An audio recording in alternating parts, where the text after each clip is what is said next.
Quais as diferenças e semelhanças entre o bioma cerrado e outros que possuem florestas? Na capacitação tecnológica de hoje, vamos falar sobre fisionomias.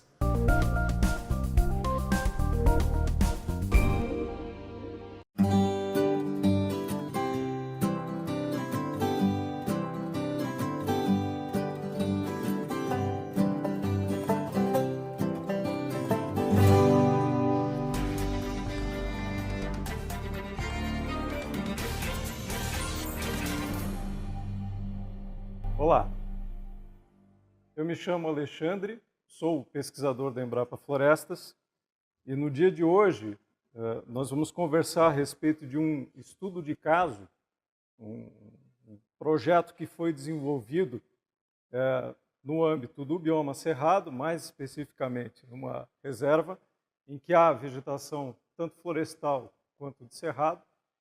E esse estudo de caso basicamente tem a seguinte abordagem: o que nós queremos ver diante desse estudo de caso? Nós queremos ver como a variação das fisionomias, tanto de cerrado quanto de floresta, ocorrem em correspondência à variação dos tipos, digamos assim, de pedoambientes que se tem ao longo de uma pedossequência.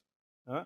Esse estudo de caso é o resultado, é o produto de uma pesquisa que foi desenvolvida em consórcio com uma série de pesquisadores, tanto da Embrapa quanto fora dela. Né? E o título provisório que eu desejo dar a ele é Fisionomias do bioma cerrado e meio físico, um estudo de caso. Bom,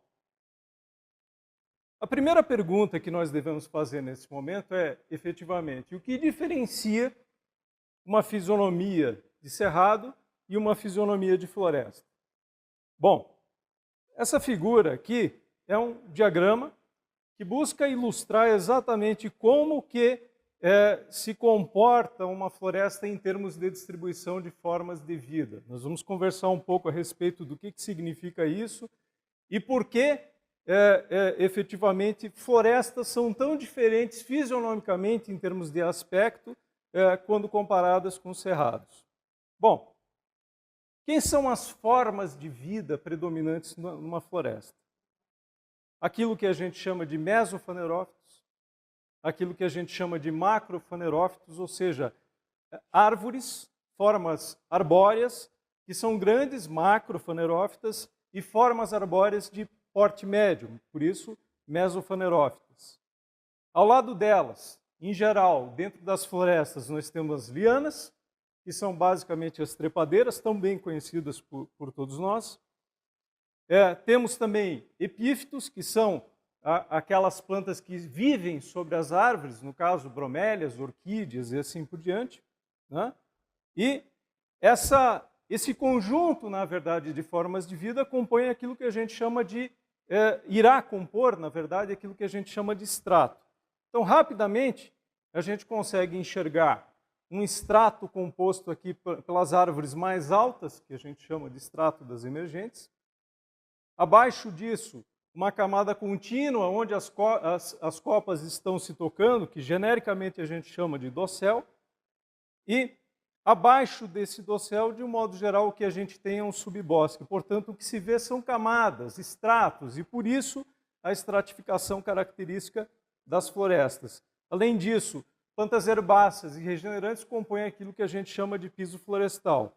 Ou seja, quando nós olhamos para uma floresta, o que nós conseguimos enxergar é que as formas de vida, bem como a estratificação, ela tem um aspecto, um tipo, uma fisionomia particular que em si é completamente diferente daquela que nós vemos, que nós observamos, por exemplo, para um cerrado. Por quê?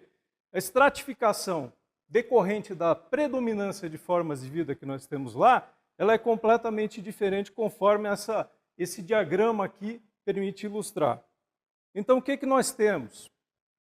Nós temos, a primeira característica é que, de um modo geral, os cerrados são mais baixos, o porte arbóreo das árvores que lá predominam é um porte arbóreo um tanto quanto mais baixo. Né? Predominam formas de vida completamente distintas. Além das árvores, ainda há ditas plantas anuais, ou seja, aquelas que vivem, ou melhor, sobrevivem no período seco na forma de sementes. E essas mesmas sementes germinam durante o período úmido, portanto, ela tem uma alternância de fases, né? São as chamadas terófitas ou plantas anuais, né? Nós temos, além disso, nós temos elementos lenhosos, árvores de pequeno porte, microfanerófitos, pequenos, né?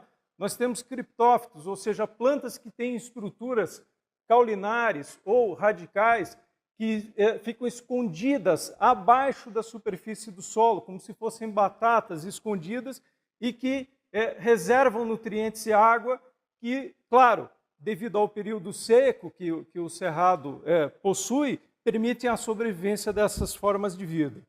Ao lado delas, ainda existe aquilo que a gente chama de hemicriptófitos. Quem são elas?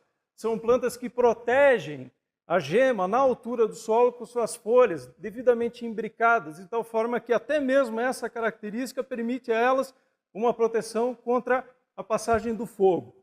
Vejam que, comparativamente, quando nós olhamos, enfim, para cerrados, nós temos uma diferenciação também de estratos, a exemplo daquilo que nós encontramos para as florestas, mas, de um modo geral, o que a gente encontra em termos de definição de estratos é a existência de um estrato graminoide e um estrato arbóreo arbustivo que se diferencia muito fortemente fisionomicamente daquilo que nós enxergamos, por exemplo, para as florestas. Esse predomínio tão diferente de formas de vida empresta para essas duas tipologias de vegetação fisionomias completamente distintas. As duas ilustrações aqui permitem exatamente essa visualização, ou seja, o que vocês veem aqui à esquerda é a fisionomia verdadeira de uma forma de savana, um cerrado propriamente dito, e aquilo que está ilustrado na figura à direita é uma floresta, né? A gente consegue perceber claramente as diferenças fisionômicas que cada uma dessas formas de vegetação apresentam, e o que eu quero ressaltar é que elas são diferentes. Por quê? Porque efetivamente a disponibilidade de água, de um modo geral, para cada uma dessas formas de vegetação é completamente distinta.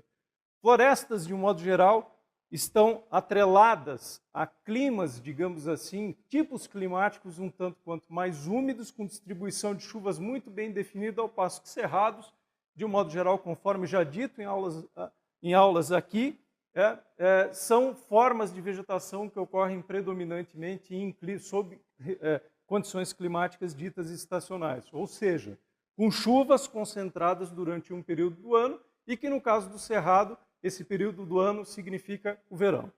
Né? Pois bem, e por isso convém falar a respeito de clima. Né?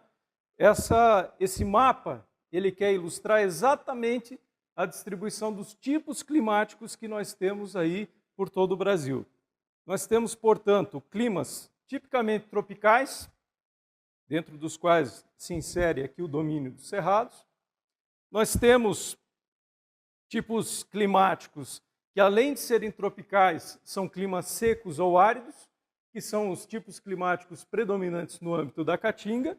E nós temos aí também os chamados climas temperados mesotérmicos, que de um modo geral possuem boa distribuição de chuvas, além de terem temperaturas médias menos elevadas do que aquelas que se encontram, por exemplo, na região mais próxima do Equador, entre o trópico, melhor dizendo, intertropicais, porque estão situadas entre os trópicos. Pois bem, onde que está o cerrado? Onde que o bioma cerrado está distribuído? Né? Ele está distribuído predominantemente nessa região do Brasil Central, onde o tipo climático denominado por Köppen como sendo o tipo AW se caracteriza exatamente pelo quê? Por ser um clima tropical, portanto, quente, e por possuir um período seco que corresponde exatamente ao período de inverno. Portanto, o que se espera, né, durante o período de verão é que as chuvas sejam razoavelmente abundantes durante esse período, e o inverno seja caracteristicamente seco. Portanto, quando nós falamos em estacionalidade climática, que caracteriza exatamente esse tipo AW, nós estamos falando de um período seco durante o inverno. Pois bem, o que isso tem a ver com a nossa situação, com a nossa ilustração anterior. Todas aquelas formas de vida que emprestam a fisionomia característica do cerrado são formas de vida que estão adaptadas a essa condição climática particular. Mas isso não significa, sob hipótese alguma, que o cerrado, como bioma, não inclua, por exemplo, florestas de diferentes e diversas fisionomias e diferentes, enfim, espécies agregadas a esse grande bioma que nós chamamos de cerrado, que, por sinal, cobre basicamente 25% de todo o território nacional. Bom, convém, assim como já foi dito pelo professor Felipe, que o cerrado, o bioma, inclui uma série de formas fisionômicas. Se o conceito de fisionomia está muito bem compreendido, ou seja, o que significa fisionomia? Significa a variação de forma em correspondência ao predomínio de determinadas formas de vida que, em última análise, estão ligadas a clima ou a uma condição particular daquele IP do ambiente que favorece, por exemplo, o surgimento ou não de florestas, né? Nós sabemos que o cerrado, o bioma, inclui uma série de formas ditas formas fisionômicas, ou seja, formas de vegetação, né? E essa amplitude de formas fisionômicas ela está revelada exatamente nessa figura que aponto aí para vocês. Então, no âmbito do bioma cerrado, eu tenho desde formações tipicamente florestais, passando pelas formações savânicas e alcançando as formações tipicamente campestres. Ou seja, o que eu tenho aqui é uma variação de estrutura da vegetação em correspondência basicamente não ao clima, porque nós estamos falando de bioma cerrado e, portanto, nós estamos falando de um bioma que está inserido basicamente sobre um mesmo tipo climático, né?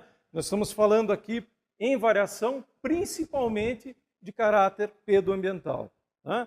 Então vamos tentar ilustrar um pouco isso de tal forma que nós possamos compreender um pouco melhor essa mesma situação. O que nós temos efetivamente é um gradiente de formas, né, que variam, como eu falei para vocês, desde formações florestais a subflorestais, né, e formações savânicas e formações campestres inclusas dentre as formas abertas e as formas fechadas e, portanto, densas, que estão inclusas dentro desse mesmo bioma. Vamos olhar um pouquinho para as formações ditas formações florestais, o nosso segmento aqui à esquerda do gradiente. Quem são elas? Basicamente, as chamadas matas ciliares, as matas de galeria ou florestas ciliares ou florestas de galeria, a dita mata seca ou florestas estacionais, que ocorrem no âmbito do bioma cerrado, mas que também se distribuem para além dele, né?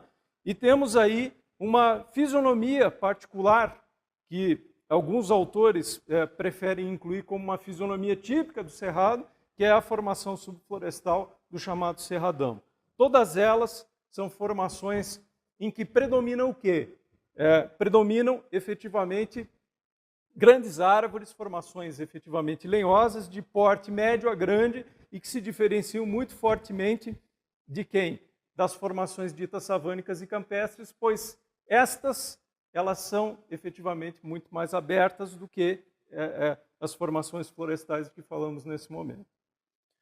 Muito bem. E isso, toda essa variação de formações florestais e subflorestais, de um modo geral, como já dito anteriormente, essa variação ela está sendo condicionada por condicionantes que, de um modo geral, nós podemos pensar em termos de condicionantes pedoambientais. Nós vamos conversar um pouco a respeito disso mais à frente. Muito bem. Quem são as ditas formações savânicas? São as formas do cerrado propriamente dito, que variam desde formas arbóreas mais densas, que quase que recobrem toda a superfície do campo, né? Que incluem, por exemplo, o cerrado denso, o cerrado típico, que está ilustrado nesse diagrama aqui mais à esquerda, né?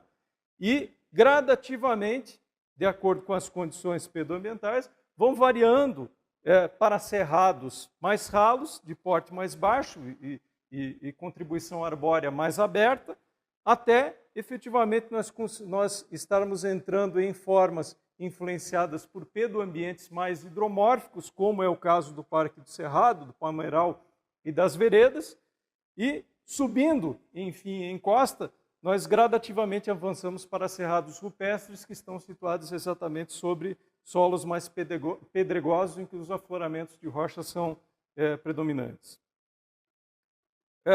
Dentre as formações campestres, aí, atrelado a essa mesma condição de afloramentos de rocha, nós temos o campo rupestre, o campo sujo, né, em que os elementos arbóreos são, além de pequeno porte, têm pequena contribuição em termos de cobertura do solo, e o chamado campo limpo, que é basicamente um estrato graminoide com a ausência daquele estrato lenhoso, arbóreo, portanto, de que falamos no início dessa aula. Né? Então, o que a gente consegue perceber é uma variação muito grande de formas, de fitotipias, de formas de vegetação e em correspondência efetiva a pedoambientes que nós temos dentro, é claro, do bioma cerrado.